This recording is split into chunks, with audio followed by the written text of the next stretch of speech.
আসসালামু আলাইকুম এভরিওয়ান। আজকে আমরা নবম দশম শ্রেণীর দ্বিতীয় অধ্যায় হিসাব সমীকরণের চ্যাপ্টারটা করব। এখন হিসাব সমীকরণ কি? এই যে এটা হচ্ছে হিসাব সমীকরণ, asset is equal two liability plus equity. আপনাদের বুঝতে হবে সমীকরণ কি। সমীকরণে একটা সমান চিহ্ন থাকবে, দুই পক্ষ সমান হতে হবে। আর অ্যাকাউন্টিং এ সমীকরণ হচ্ছে asset is equal two liability plus equity, vice versa. Liability plus equity should always be equal to asset. ঠিক আছে? তো এই সাইডে যত অ্যামাউন্ট হবে এই সাইডেও ততই অ্যামাউন্ট হতে হবে, এটাই ইকুয়েশন। ঠিক আছে? এখন দেখি অ্যাসেট কি।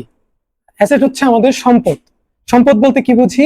অর্থনৈতিক পরিসম্পদ যা কোনো ব্যবসার মালিকানাধীন থাকে, যা মুনাফা অর্জনে কাজে ব্যবহৃত হয়। মানে সম্পদ বিজনেসে একটা ইকোনমিক্যাল ভ্যালু এনে দেয়। ঠিক আছে? এটা আপনি ব্যবহার করে আপনি এটা থেকে কি প্রফিট বা মুনাফা জেনারেট করেন।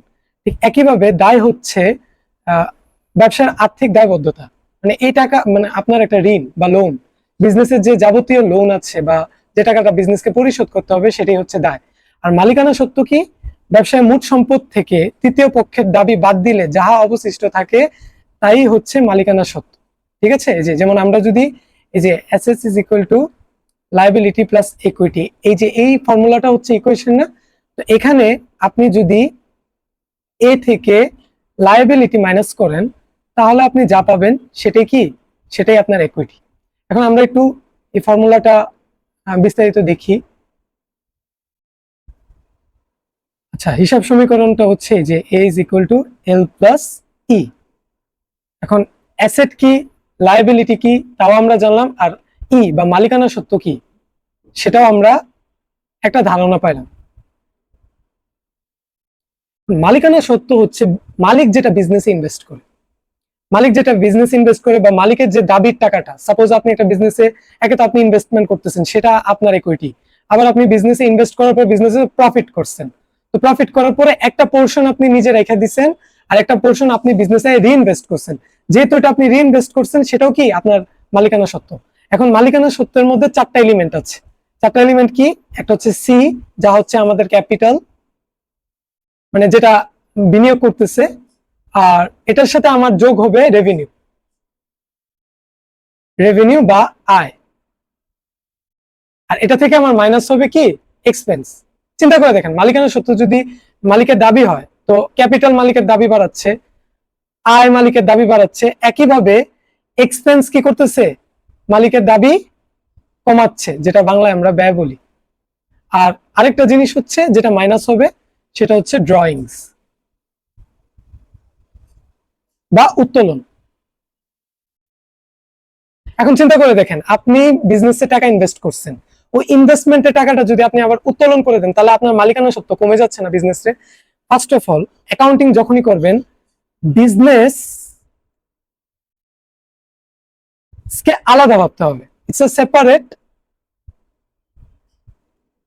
এন্টিটি, একটা কৃত্রিম ব্যক্তি সত্তা। আপনার চিন্তা করতে হবে বিজনেস একটা ব্যক্তি, আপনি বিজনেস না। আপনি মালিক হতে পারেন, বাট আপনার বিজনেসকে অলওয়েজ আলাদা চিন্তা করতে হবে। তো একইভাবে আপনি যখন উত্তোলনটা করেন তখন বিজনেসের পার্সপেক্টিভ, বিজনেস যদি কোনো একটা ব্যক্তি হয়, বিজনেসের মানে একটা দায় কমে গেছে না? এখন এই যে এই লাইবিলিটিটা হচ্ছে কি আমার বাহ্যিক দায়, বিজনেসের পার্সপেক্টিভ থেকে এটা আমার এক্সটার্নাল দায়, যেটা বাহিরের দায়। ব্যাংক হতে পারে, বন্ধু হতে পারে, আত্মীয় স্বজন হতে পারে। আর ই ইকুইটি, যেটা মালিকানা সত্ত্ব, সেটা হচ্ছে বিজনেসের ইন্টারনাল লাইবিলিটি বা দায়। মানে এটা মালিককে দিতে হবে, এটা মালিক পক্ষের প্রতি বিজনেসের লাইবিলিটি। তো এই চারটা এলিমেন্ট মনে রাখতে হবে। মূলধন, মূলধন বাড়লে মালিকের মালিকানা সত্ত্ব বাড়ে, রেভিনিউ যদি বাড়ে বা আয় যদি বাড়ে তাহলে মালিকের মালিকানা সত্ত্ব বাড়ে, এক্সপেন্স যদি হয় তাহলে মালিকের মালিকানা সত্ত্ব কমে। চিন্তা করে দেখেন, টাকা যদি খরচ হয়ে যায় তাহলে মালিকের মালিকানা সত্ত্ব কমে যাবে না? আর উত্তোলন, এটা যদি কমে তাহলে কি মালিকের মালিকানা সত্ত্ব কমে যাবে।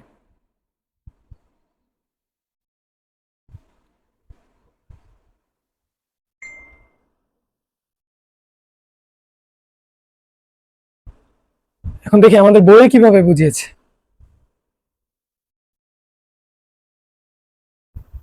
আচ্ছা, এই যে আমি যা বলেছি তাই এখানে দেখেন, asset plus is equal to L plus C C R minus E X minus D. মানে এখানে capital plus revenue minus expense minus drawing, এটাই হচ্ছে ইকুইটি। ঠিক আছে? এটাই জাস্ট ওনারা এভাবে লিখে দেখাইছে যে অ্যাসেটস ইকুয়াল টু সম্পদ, লাইবিলিটি দায়, ক্যাপিটাল মূলধন, রেভিনিউ আয়, এক্সপেন্স হচ্ছে খরচ, ড্রয়িং কি উত্তোলন। এখন এখানে কি বলছে,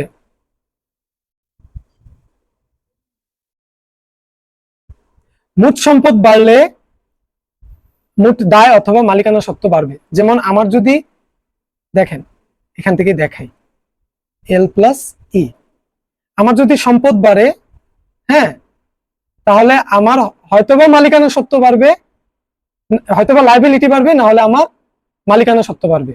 ঠিক একইভাবে মোট সম্পদ কমলে, মানে যদি আমার অ্যাসেট কমে, তাহলে আমার কি হয়তোবা আমার মোট দায় কমবে, দুইটার একটা হবে, বা হয়তোবা আমার কি মালিকানা সত্ত্ব কমবে।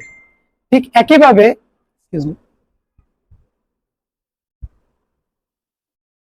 একইভাবে একটি সম্পদ বাড়লে অপর একটি সম্পদ কমবে। আমার যদি সাপোজ একটা সম্পদ বাড়ে, তাহলে আমার একটা সম্পদ কমবে, তাহলে আলটিমেটলি ব্যাপারটা নীল হয়ে গেল না। সাপোজ আমার 10 টাকা বাড়লো, আবার 10 টাকা কমলো, তাহলে আলটিমেট ভ্যালুটা কি 0। তাহলে এই সাইডেও যে ব্যালেন্সটা থাকবে, এই সাইডেও কি সেম ব্যালেন্সটাই থাকবে। তারপর কি মালিকানা সত্ত্ব বাড়লে মোট দায় কমবে। আমার যদি ই বাড়ে, তাহলে আমার কি দায় কমবে, ঠিক আছে। আর মালিকানা সত্ত্ব যদি আমার কমে, তাহলে আমার কি মোট দায় বাড়বে। আচ্ছা, উদাহরণস্বরূপ আমরা এখন একটা দেখি। এখানে বলছে নগদে 5,000 টাকা নিয়ে ব্যবসা শুরু করা হলো। এখন আপনি চিন্তা করেন, নগদে 5,000 টাকা নিয়ে বিজনেস শুরু করছে, তাহলে কি বিজনেসে টাকা আসতেছে না? তো বিজনেসে যেহেতু টাকা আসতেছে, তাহলে আমার কি অ্যাসেট বা সম্পদ আমার বাড়তেছে। এই যে এদিকে দেখেন, অ্যাসেট এরকম করে ঘর সাজাবেন, এদিকে নগদ যে যে সম্পদ গুলা থাকবে, যেমন যন্ত্রপাতি একটা সম্পদ, আসবাবপত্র একটা সম্পদ। এখন আপনাদের জানতে হবে সম্পদ কোনগুলা, কোনগুলা দায়, আর কোনগুলা মালিকানা সত্ত্ব। মালিকানা সত্ত্বের এলিমেন্ট এই 4টাই, ঠিক আছে। তো দায় কোনগুলা সেগুলো আপনার জানতে হবে, ঠিক আছে। তো এখানে দেখেন 5,000 টাকা আপনার বাড়ছে, আর যেহেতু বিজনেস শুরু করছে, তো টাকাটা কোথাও থেকে তো আসছে। সাপোজ বিজনেস শুরু করতে টাকা কে দেয়? মালিক দেয়। সো মালিক যেহেতু দিছে, যে মূলধন ক্যাপিটাল আমার 5,000 বাড়ছে, ঠিক আছে। তারপর ধারে 5,000 টাকার যন্ত্রপাতি ক্রয় করা হলো। এই যে আমার যে একটা ক্রয় করা হয়েছে যন্ত্রপাতি, যন্ত্রপাতি আমার জন্য একটা সম্পদ না? তো সম্পদটা যেহেতু আমি ক্রয় করছি, তো সম্পদ আমার এদিকে কি 5,000 বাড়ছে, ঠিক আছে। এটা কিন্তু সম্পদ যন্ত্রপাতির ঘরে লেখছে, নগদের ঘরে লেখেনি, কারণ যন্ত্রপাতি নামে সম্পদের ঘরে লেখছে। নগদ টাকা যদি বলতো ধারে নগদ টাকা, তাহলে নগদের ঘরে এখানে লিখতো। আর যদি বলতো ধারে আসবাবপত্র ক্রয়, তাহলে এই জায়গায় লিখতো, ঠিক আছে। তো আমার যেহেতু ধারে কিনছে, আমার এইদিকে 5,000 টাকা বাড়ছে, আর যেহেতু আমার বাকিতে কিনছে ধারে, তো আমার কি এল বা লাইবিলিটি বা পাওনাদার আমার বৃদ্ধি পাইছে, ঠিক আছে। আচ্ছা, 2 নম্বর কি বলছে, পাওনাদারকে পরিশোধ 3,000 টাকা। এই যে আপনি কি করলেন, যে আপনার কাছে যে 5,000 টাকা পাওনাদার পাইতো, এই যে এখানে যে 5,000 টাকা পাওনাদার পাইতো, এখান থেকে আপনি পাওনাদারকে 3,000 টাকা পরিশোধ করে দিচ্ছেন। এখন যন্ত্রপাতির ঘরে তো যন্ত্রপাতি আছে, কিন্তু আমরা বিজনেস শুরু করছিলাম না একটা টাকা দিয়ে, ওই যে শুরুতে এই যে দেখেন এই যে 5,000 টাকা দিয়ে। তো এই যে 5,000 টাকা থেকে কি আমার যেহেতু পরিশোধ আমি করছি, তো নগদ টাকা আমার কি কমে গেছে না? নগদ টাকা কমলে অলওয়েজ ব্র্যাকেট দিয়ে দেখাবেন অ্যামাউন্টটা, ঠিক আছে। আর এদিকে এখানে যেমন মাইনাস দিয়ে দেখেছে, আপনি ব্র্যাকেট দিয়ে দেখাইতে পারেন। তো আবার এদিকে পাওনাদারের পরিমাণ কি, আগে আমার পাওনাদার 5,000 ছিল, এখন কি আর 5,000 থাকবে? আমি যদি পাওনাদারকে পরিশোধ করে দিই, তো এখান থেকে আমার 3,000 টাকা কি মাইনাস হয়েছে।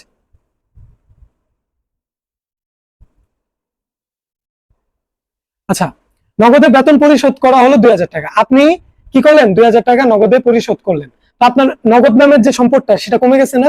সেটা কমে গেছে। আর আমি মনে আছে বলছিলাম ইকুইটির 4টা এলিমেন্ট, একটা হচ্ছে ক্যাপিটাল মানে মূলধন, যেটার সাথে রেভিনিউ বা আয় যোগ হবে, আর সরি মাইনাস হবে, 1 মিনিট, আর এক্সপেন্স মাইনাস হবে, আর আমার কি ড্রয়িংস মাইনাস হবে। এখানে দেখেন, যেহেতু আমার কি নগদে বেতন পরিশোধ করা হয়েছে, বেতন কি আমার জন্য একটা ব্যয় না? বিজনেসের পার্সপেক্টিভ থেকে চিন্তা করেন, আমার আন্ডারে যদি কেউ কাজ করে, আমার তারে টাকা দিতে হবে, তারে যদি আমার টাকা দিতে হয়, সে আমার জন্য কি একটা ব্যয়। সো এই যে আমার 2,000 টাকা কি মাইনাস হয়েছে, ঠিক আছে। আর এটা কি মূলধন থেকে কমছে, আমি বলছি না ইকুইটি থেকে কি যেহেতু এক্সপেন্স হয়েছে বা ব্যয় হয়েছে, এটা এখান থেকে মাইনাস হয়েছে।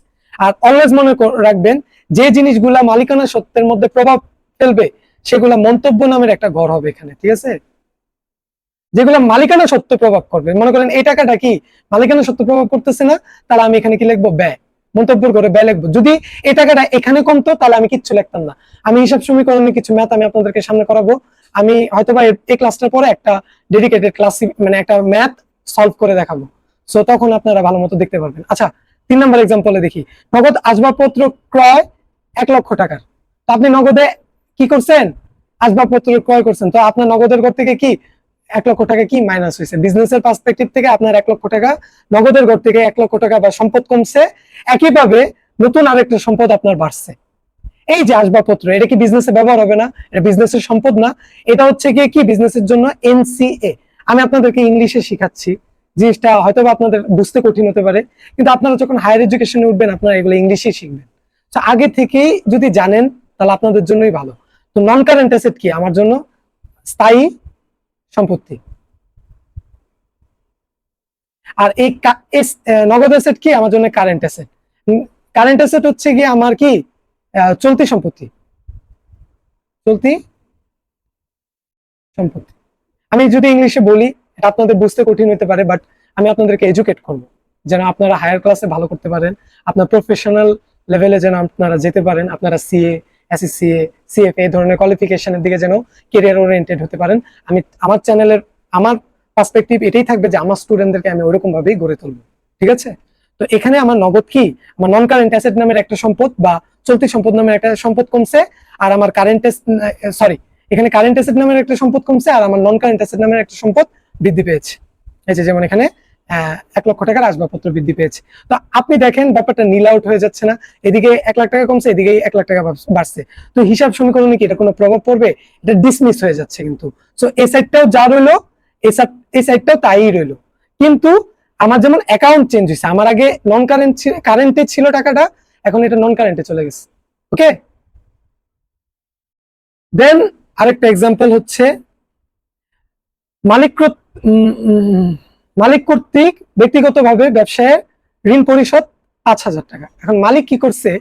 বিজনেসে সে ঋণ পরিশোধ করছে, মালিক কর্তৃক কমছে মানে সে পরিশোধ করছে। তো এই টাকাটা কি বিজনেসে আসিল? ছিল না। তো এই টাকাটা কি বিজনেসে মালিক কি এডিশনাল ইনভেস্টমেন্ট করছে না? মাত্র নতুন একটা ইনভেস্টমেন্ট করছে। এটা কি নিউ একটা ইনভেস্টমেন্ট হয়েছে। তো মালিকের কি ক্যাপিটাল, যেহেতু ক্যাপিটাল কি বাড়ছে, আমার এদিক দিয়ে কি আমার ক্যাপিটাল বাড়ছে না? মূলধন বৃদ্ধি পাইছে না? এই টাকাটা কি মালিক নতুন করে দিছে না? আর একইভাবে আমার যেহেতু ঋণ পরিশোধ করে দিছে, তো দেখেন এদিকেও বাড়লো আর এদিকেও কমলো, তাহলে আলটিমেটলি এটা নীল আউট হয়ে যাচ্ছে না? 5,000 টাকা বাড়ছে, 5,000 টাকা কমছে। সো এদিকেও যা থাকবে এদিকেও তাই থাকবে। বুঝতে পারছেন? 5 নাম্বার কি বলছে দেখি। বাকিতে পণ্য ক্রয় 7,000 টাকা। তো বাকিতে যেহেতু আপনি ক্রয় করছেন, তাহলে কি আপনার কি একটা দায় বাড়ছে না? চিন্তা করে দেখেন, আপনি বাকিতে কিনছেন, এই টাকাটা আপনার ফিউচারে দিতে হবে না? তো 7,000 টাকা এখানে বৃদ্ধি পাইছে। আর আমি কি বলছিলাম, যে কোনো ব্যয় হলে সেটা কোথায় থেকে কাটবে? সেটা ইকুইটি থেকে কাটবে। তো আপনি পণ্য যখন ক্রয় করছেন, ক্রয় করার মাধ্যমে কি হইতেছে? আপনার একটা এক্সপেন্স হচ্ছে না বা ব্যয় হচ্ছে না? ব্যয় হলে কি এই টাকাটা এখান থেকে মাইনাস হবে। তো এই যে এদিকে বাড়তেছে এদিকে কমতেছে, আলটিমেটলি কি নীল আউট হয়ে যাচ্ছে। এক অ্যাকাউন্টে বাড়তেছে, এক অ্যাকাউন্টে কমতেছে। আচ্ছা, এখানে একটা ম্যাথ আছে, তো এই ম্যাথটা হয়তোবা করলে ক্লাসটা অনেক লম্বা হয়ে যাবে। আমি লম্বা ক্লাস দিয়ে দেখে অনেকে কমপ্লেনও করেছে। সো আমি আশা করব আপনাদেরকে পার্ট সুন্দর করে করে দিতে। এই ম্যাথটা আমি সামনের ক্লাসে আপনাদেরকে করে দেখাবো। ততদিনের জন্য ধন্যবাদ। মানে খুব শীঘ্রই দিব। আর first of all I really want to say thank you. যেভাবে আমার চ্যানেলের গ্রোথ হচ্ছে, যেভাবে আপনারা আমাকে সাপোর্ট করছেন, এভাবে আমার কন্টেন্ট বানাতেও ভালো লাগে, যে একটা পজিটিভ রিভিউ পাচ্ছি। আমি চেষ্টা করবো আপনাদের জন্য এসএসসি, এইচএসসি, ফিউচারে বিবিএ লেভেলের কন্টেন্ট, আমার আরো প্ল্যান আছে চ্যানেলকে নিয়ে। সো প্রফেশনালি আমি আপনাদেরকে গড়ে তোলার চেষ্টা করবো। যেমন আমি আপনাদেরকে অনেক ম্যাথ আমি এইভাবে যে আপনাদেরকে এই যে গুগল স্প্রেডশিটে করাবো, দেন হোয়াইট বোর্ডে নিয়ে গিয়ে করাবো, যেন ইন্টারেক্টিভ বইতে পড়ানো হয়। আর বই থেকে কেন পড়াই? বই হচ্ছে বেস্ট মেটেরিয়াল পড়ার জন্য।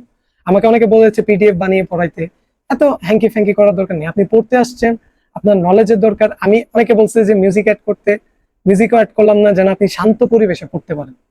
সো ভিডিওতে এত হাবিজাবি করে এটা নষ্ট করার কোনো মানে নেই। আজকের জন্য ধন্যবাদ। আর আগামী ক্লাস ইনশাল্লাহ আপনারা আমার চ্যানেলকে সাপোর্ট করেন, সাবস্ক্রাইব করেন। আসসালামু আলাইকুম। নেক্সট ক্লাসে আমরা হিসাব সমীকরণে আরেকটা ম্যাথ করবো। ওকে, আল্লাহ হাফিজ।